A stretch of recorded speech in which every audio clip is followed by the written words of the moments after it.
Good afternoon. I'm Shashi Tharoor and I'm delighted to be able to address the Indian Education Congress organized by Franchise India, even though I'm not doing so in person, but through the form of this video message.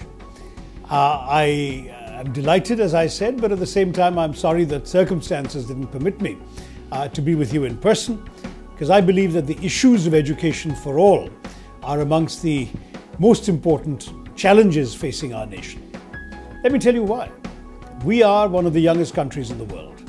We have something like 560 million people under the age of 25. If you just take the key educational years of 10 to 19, we have 225 million Indians of that age.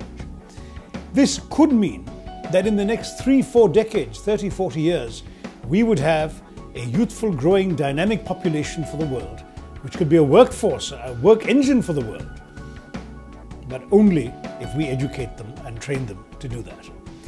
If we succeed, if we can educate those with the talent to take on the white-collar job opportunities of the 21st century, and if those who can't, we can give them vocational training so they learn trades that are also vital for the future economy of India and of the world. If we do that, then frankly, India's economic transformation will be little short of dramatic. But if we fail, if we don't get our educational priorities right, I'm sorry to say that the alternative that faces us is what we have seen with incidents in 165 of our 629 districts.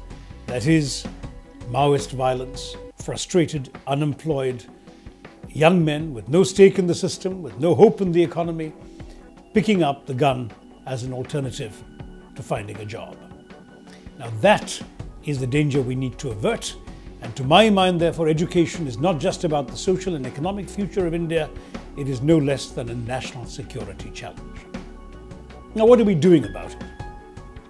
Well, it's been customary to speak for a long time about the 2 E's of Indian education: expansion and equity. Expansion was vital. When we got independence, we had a literacy rate of 17%. We had barely 30 universities in the country, a handful of colleges. This was not a country with much of an educational backbone or infrastructure. We have gone from that 17% to 74%. We've gone from 30 colleges to over 30 universities to over 600, close to 700 universities. We've got 33,000 colleges around the country. And we are enrolling children in our school system with the Right to Education Act, getting them in early and getting them in very, very good numbers. So that the old story that India had more children out of school than the rest of the world is fortunately no longer true. We think there are about 3 million Indian children who still haven't been caught by our Right to Education net, but each month literally the numbers are going down. So that's what we're doing right. The second E is equity, and that means giving opportunities to those who are frankly left out of the system, either because they live in remote places or because of accidents of birth, of religion, of caste, of gender. Women have always had a challenge in getting the kind of opportunities they deserve in our educational system. Even when that British 17% I talked about, women only had 8% literacy. So that in fact only 8% of Indian women could read and write in 1947. And today when I speak of 74%, it's about 82% for men and only about 65% for women. So there is still a gender gap, and that too has to be overcome through active policies to promote equity. And we've done that, and we're proud of the programs that we've got into the country to get children from all backgrounds into school and college and keep them there and give them support and encouragement and financial incentives and so on to ensure that they will actually remain in the educational system. In the process, have we neglected the third E? And that is the E of excellence. I would argue that probably we have. There are some outstanding Indian institutions. I'm a product of St. Stephen's College. IITs, IIMs, many other places have worldwide reputations. But it's also true that for the most part, these are islands of excellence floating on a sea of mediocrity. How do we manage to overcome that? How do we manage to improve excellence across the board? Raise standards of teachers, raise standards of curricula, raise standards of students. We're spending a lot of money. Under UPA rule, we've gone from 3% of our GDP being spent on education to 4.8% today of a much larger GDP. But it's also true that outlays have to be matched by outcomes. Are the learning outcomes that we're seeing with our children, are they what we want entirely? I would say that both at school and at college levels, there is tremendous room for improvement. That may be where you all come in, because in my mind there is a fourth E, and that is the E of employability. We want to produce an educational system that produces graduates that people actually want to employ, want to hire. And of course, graduates who can take advantage of the opportunities and challenges that the 21st century offers them. We are certainly doing this right across the government system, the public university system, the central universities, but the private sector has a major contribution it can make.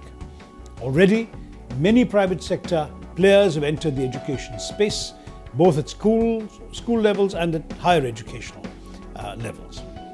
What I'd like to see is more quality and excellence being injected into the system by all of you, and in particular with an eye on employability. Many of you who are coming from backgrounds of running industries, running businesses, you know what you're looking for in the young people you want to hire. Make sure that the educational institutions you're creating or supporting produce people who have those skills. I've spoken to too many employers who tell me they're not happy with the quality of the graduates they get. I know too many companies who have to do remedial training, not just on-the-job training, which every big company does, but remedial education to actually put kids through a sort of classroom environment after they are hired in order to make up for the deficiencies of what they have not learned or failed to learn in their college education. That shouldn't be happening.